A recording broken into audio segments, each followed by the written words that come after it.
জাপানে চলমান তীব্র শ্রমিক সংকট মোকাবেলায় ২০২৯ সালের মার্চের মধ্যে প্রায় ১২ লাখ বিদেশি দক্ষ কর্মী নিয়োগের লক্ষ্যমাত্রা নির্ধারণ করেছে সে দেশের সরকার। এর মধ্যে নির্দিষ্ট দক্ষতাসম্পন্ন কর্মী ক্যাটাগরিতে ১৬টি খাতে নেওয়া হবে ৮,২০,০০০ জন। বিশেষজ্ঞদের মতে সঠিক প্রস্তুতি নিলে এ চাহিদার অন্তত ৪০% বা ৩ লাখের বেশি কর্মী বাংলাদেশ থেকে পাঠানো সম্ভব।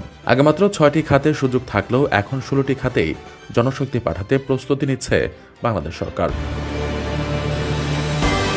প্রধানমন্ত্রী তারেক রহমানের বিশেষ নির্দেশনায় প্রবাসী কল্যাণ মন্ত্রণালয় জাপানি ভাষা শিক্ষা ও দক্ষতা উন্নয়নে জেলা পর্যায়ে প্রশিক্ষণ কেন্দ্র বাড়িয়েছে। কর্মীদের আর্থিক সহায়তায় ১০ লাখ টাকা পর্যন্ত ঋণ সুবিধা এবং শিক্ষার্থীদের জন্য স্টুডেন্ট ভিসা সহজ করা হয়েছে।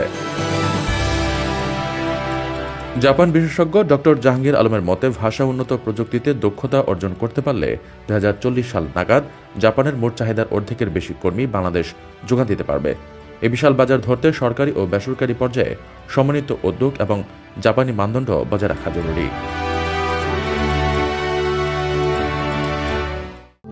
প্রবাসীদের জন্য নির্মাণ হচ্ছে দেশের প্রথম স্মার্ট সিটি, যেখানে থাকছে স্কুল, মসজিদ, হাসপাতাল, সুইমিং পুল, হেলিপ্যাড, পাঠাগার, জিম, সুপারমার্কেট, শিশু পার্ক সহ সকল নাগরিক সুবিধা।